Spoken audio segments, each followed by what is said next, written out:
It's the show that wakes up every morning, looks in the mirror, and says Candyman 5 times because we laugh in the face of danger. It's episode 7 of World of Stew. You want a podcast? Well, here's a podcast. You want a podcast? Here's the World of Stew. Welcome back to World of Stew, your one-stop shop for everything that is great about being a geek, be it the world of TV or movies. Speaking of movies, here we are with episode 7, and this particular podcast is going to be the first of a trilogy of shows where we are going to look at my 3 favourite horror movie franchises. We'll take a brief look at the villain of the piece for each one, and we will also have a run-through of the history of the particular franchise in the movies. First up, we're going to take a trip to Springwood. If you don't know what I'm talking about, maybe this will give you a clue.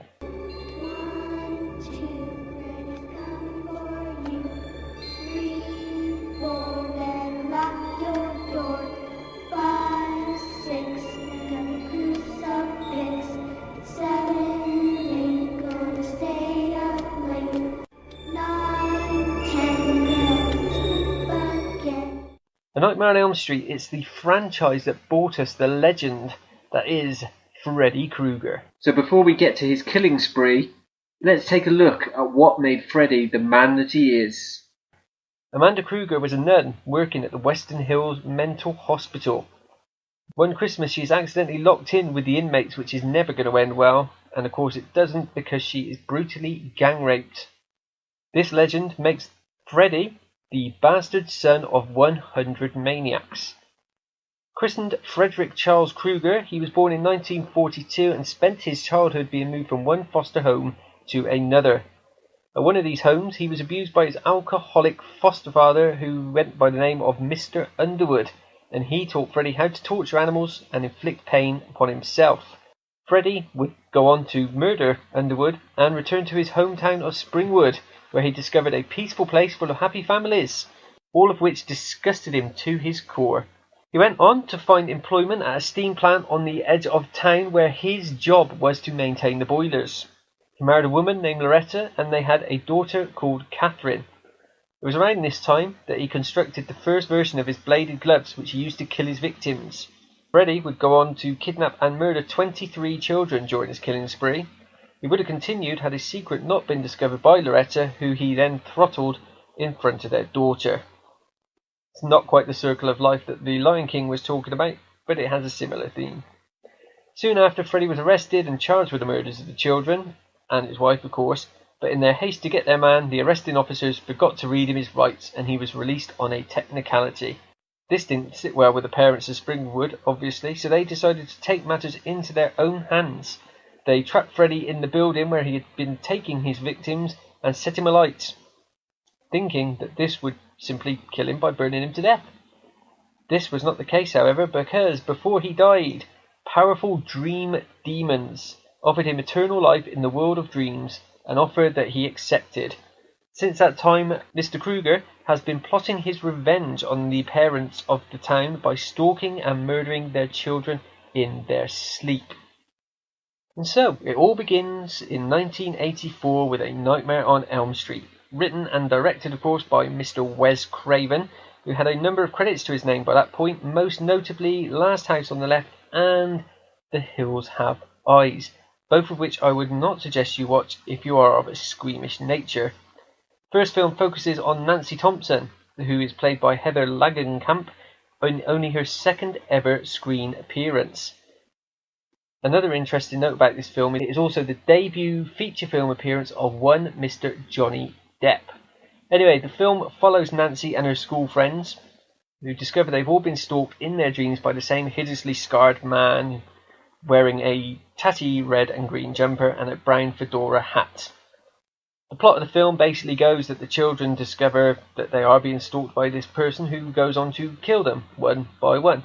Nancy has several run-ins with Freddy, including one where she ends up running around the boiler room trying to get away from him and only escapes when she wakes herself by burning her arm on a hot pipe. Now, the important part to note about this is that when she wakes up in the real world, she has Freddy's hat in her hand. This gives her the great idea that she can actually pull Freddy out of the dream world and into the real world. This, she figures, will give her an advantage over him and enable her to kill him once and for all. So we skip forward. Johnny Depp gets quite a gruesome death scene where it's a geyser of blood that shoots out of his bed as he gets sucked in. Nancy goes into the dream world, she battles Freddy, and she pulls him into the real world and sets him on fire. This unfortunately backfires quite dramatically on Nancy because Freddy, whilst alight, runs around the house and jumps on her mother, smothering her to death as he dies at the same time. Both the mother and Freddy disappear, and it looks like everything is fine in the Garden of Nancy. This, of course, is a horror movie, so that is never going to be the case. Freddy reappears, and Nancy discovers that the way to weaken him is to ignore him. That's right, don't run away, don't hit him with anything, don't try and cut his head off, just ignore him.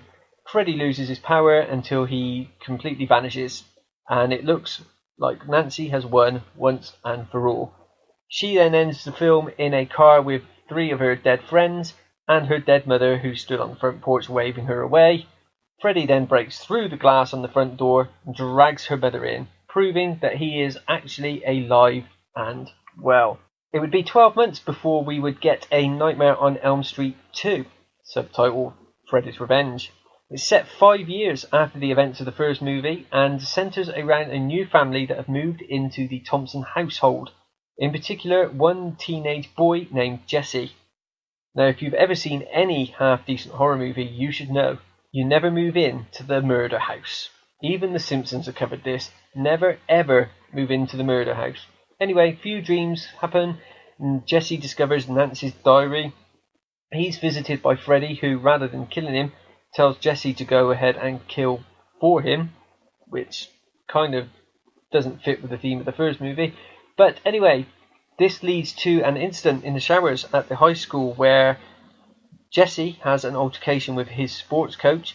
Jesse disappears into the steam. Freddy comes out and kills the sports coach. So the question is, how did that happen? Later on in the film, we discover that Jesse can actually transform into Freddy, and he does so at a party and kills several teens, except for his girlfriend. Freddy cannot kill her because Jesse's influence is still too strong. Jess Fred, as we're now going to call him, then kills several more teens before having a final face-off with the girlfriend at a factory. Jesse fights Freddy's power from within, which leads Freddy to combust and turn to ash.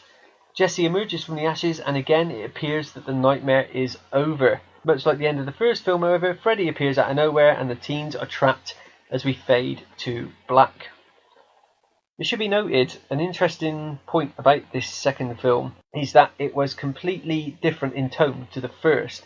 In the first film, Freddy Krueger is a dark, menacing character of evil, and you have no sympathy for him. He is the villain, and you know that he's the villain. From the second film onwards, so in 2, 3, 4, 5 and 6, Freddy is more of a jovial, wisecracking killer who likes to make quips as he's killing people. For instance, one time he kills someone by smashing a TV over their head, and as he does this, he spouts the line, "Welcome to prime time, bitch." So as you can see from that, all of the dark elements were gone, and whilst it was a horror film, Freddy became sort of the anti-hero as opposed to the villain. Skipping forward in the franchise, we come to 1987, which brought us the third Nightmare on Elm Street film, this one subtitled Dream Warriors. It's set 1 year after Freddy's Revenge, and we are introduced to Kristen, who is making a model of a house. Once she is asleep, she dreams that she's being stalked around the model of the house, and it turns out that it is a model of 1428 Elm Street, which is the residence of... Ding ding ding, you got it in one, Mr. Frederick Krueger. She wakes up and is confronted by Freddy, who slashes her wrists and makes it look like she is mental. So she ends up in the hospital where she meets a nurse who wants to help her out, and the nurse just happens to be Nancy Thompson from the first movie. Nancy and the teens get together, and of course there are more deaths, but they decide to confront Freddy in the dream world together, collectively. And they believe that they can win because they have developed something called dream powers. Hence, they are the Dream Warriors, and they can defeat Freddy in his own realm of the dreams. There's also a subplot about a nun who turns up and tries to help the children by telling them about the unrested bones of Freddy and the fact that they need to lay them to rest before they can stop him once and for all. Like I said, the group goes into the dreams to fight him. Doesn't really go according to plan because Nancy, she soon gets killed, so she's gone. But once the bones are buried and the remains consecrated, which we hope will finish Freddy off for good. Turns out that the nun was actually the ghost of Freddy's mother, and we end the film with the lights turning on in the model house, indicating that victory may not have been complete. We skip forward another year now, because back in the 80s horror movies were a big deal and they used to churn them out as quickly as they could, and it's 1988 Nightmare on Elm Street 4, The Dream Master. We are reintroduced to Kristen and the two other survivors from their previous battle in Dream Warriors against our favourite five-bladed psychopath. Kristen, of course, is paranoid about Freddy coming back, as you would be, having been through what she has, and she tries to convince her friends that he is going to return. They just tell her that she's being silly, and if she keeps banging on about Freddy, she will actually bring about his return.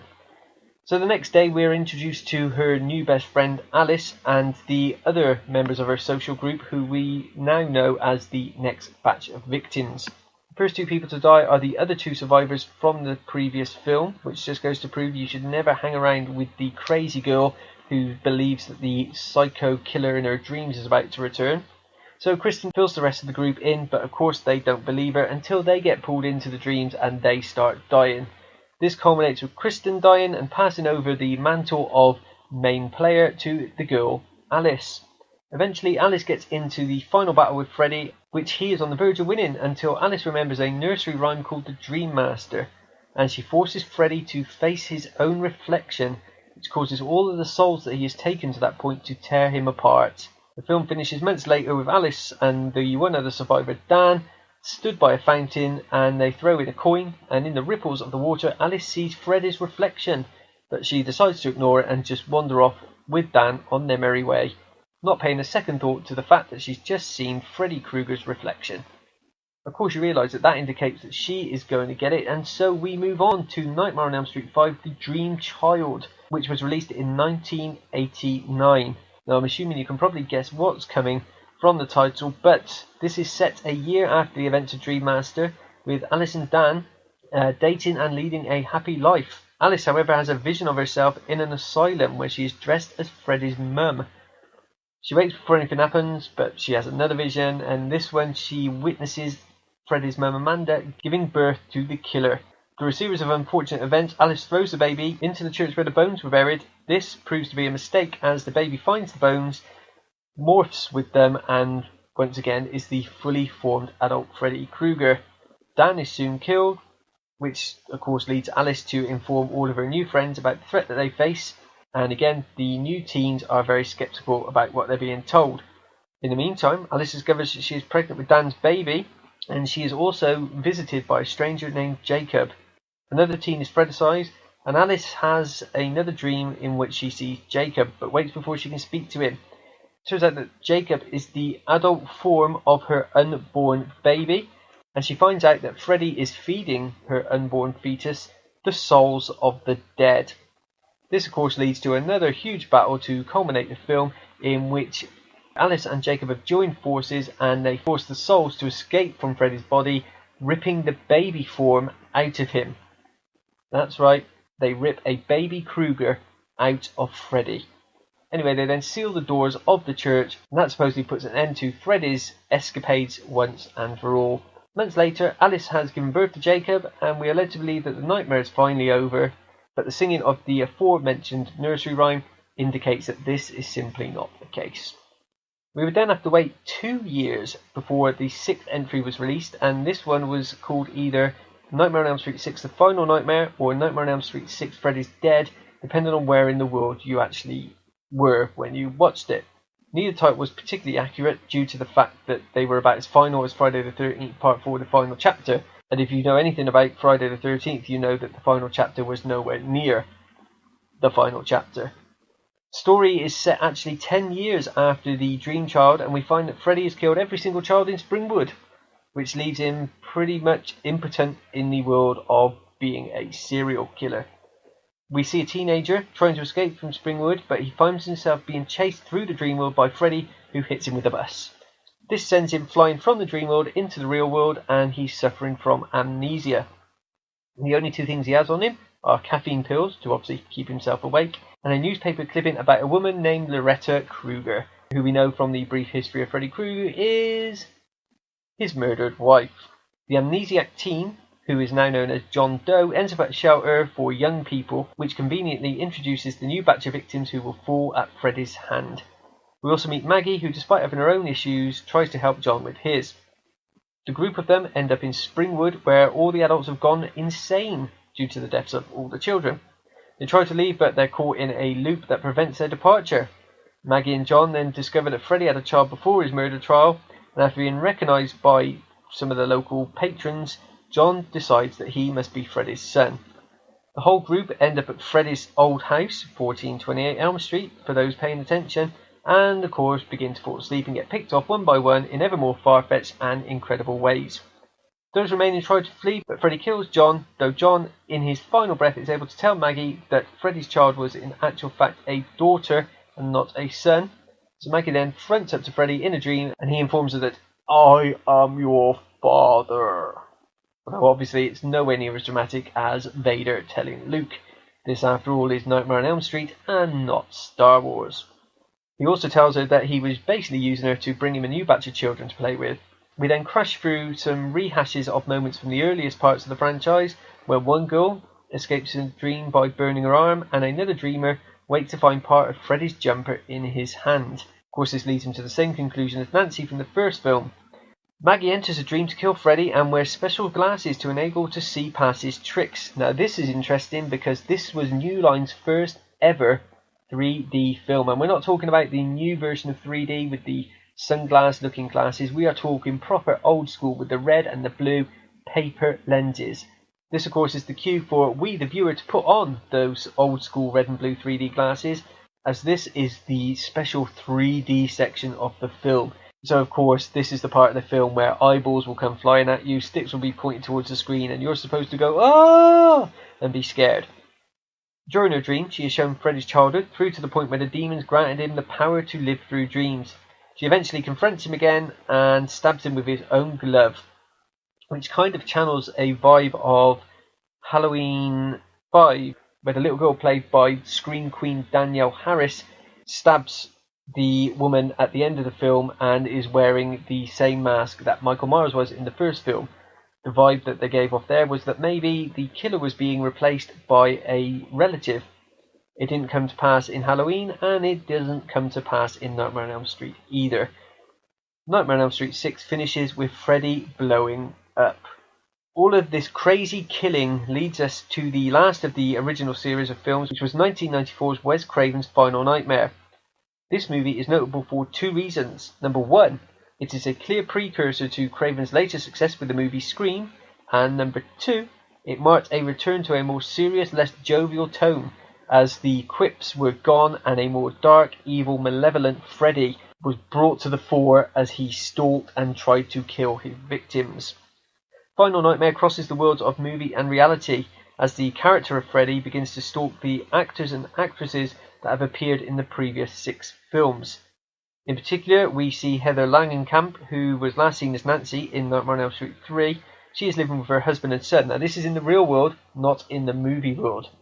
Hope you're taking notes, because this does get a little bit confusing. She has a dream where the three of them are being chased by an animated Krueger claw and waits to find a cut on her husband's finger. This, of course, being the real world, she dismisses it as a coincidence and doesn't think anything of it. As the movie carries on, we see meetings with Heather and New Line, and they're talking about making a new Nightmare on Elm Street film where they want her to reprise her role as Nancy. She has reservations. She goes to Wes Craven, who tells her that apparently the spirit of Freddy is being drawn to those that were involved in the movie, and that she has to play Nancy to stop him. She goes to see Robert Englund, who is the man, the myth, the legend that plays Freddy Krueger, and he too tells her that she needs to be Nancy one more time and defeat Freddy Krueger once and for all. Robert Englund then disappears and we never see him again, which doesn't really make sense, but then I suppose he is still on screen every time Freddy appears. Heather's husband dies in the real world, so she enters the dream world to chase Freddy, who has kidnapped her son, There's a big battle and it ends with Freddy being thrown into an oven and him and his entire reality being destroyed. Back in the real world, Heather and her son are revealed underneath the sheets of the bed, and Heather discovers a screenplay of the events of the movie that she has just encountered, thus blurring the lines further between what was real and what was film. The movie closes with Heather reading the script to her traumatized son. So with that, the Nightmare on Elm Street that we all know and love comes to an end. Robert Englund would get one final outing as the iconic Krueger in 2003's Freddy vs. Jason, which was a film that had been teased 10 years earlier by the ending of Friday the 13th Part 9, Jason Goes to Hell. But we'll talk more about that when we cover Friday the 13th in episode 8. There was a Nightmare on Elm Street remake in 2010 which featured Jackie Earle Haley, who was fresh off the success of his portrayal of Rorschach in Watchmen. It wasn't very good, and that's why we're not covering it. And that, in a 20-minute nutshell, is the brief history of the Nightmare on Elm Street movie franchise. So what have we learned? Well, Nightmare on Elm Street does stand out from the crowd, despite the fact that it was originally launched in the 1980s, which was a boom period for horror films, some good, most bad. It stood out because of the difference between the killer in this series and those that appeared in others. Take, for instance, Halloween and Friday the 13th, two silent, marauding killers that went around chopping up teens with their machetes and their knives. Freddy was different. He was unique. Yes, he started off as a dark, evil, child-killing serial killer, but across the series, he became fun. Now, I know fun is a pretty strange word to use to describe horror films, but that's what he was. It was entertaining. I personally love the series, but then I am a horror movie fan. And this particular generation of horror movies, your Friday the 13th, your Halloweens, your Nightmare on Elm Street, personally do more for me than the torture porn horror movies that we get today. They were fresh, they were original, and in Freddy Krueger you have an iconic character. However, I would say that it's not just the character that is iconic, it is the man's portrayal of the character. And having met Robert Englund and seen how he interacts with his fans, I can only say that the man is a true legend. I've already called him a legend before, and I will call him a legend again. Next time on episode 8 of World of Stew, we will take a look at Mrs. Voorhees' baby boy and the Friday the 13th franchise. Thank you very much for listening. You can check me out, of course, on the World of Stew Facebook page, as well as my website, silentmovieman.wix.com/World of Stew. Until next time, take it easy. You want a podcast? Well, here's a podcast. You want a podcast? Here's the World of Stew.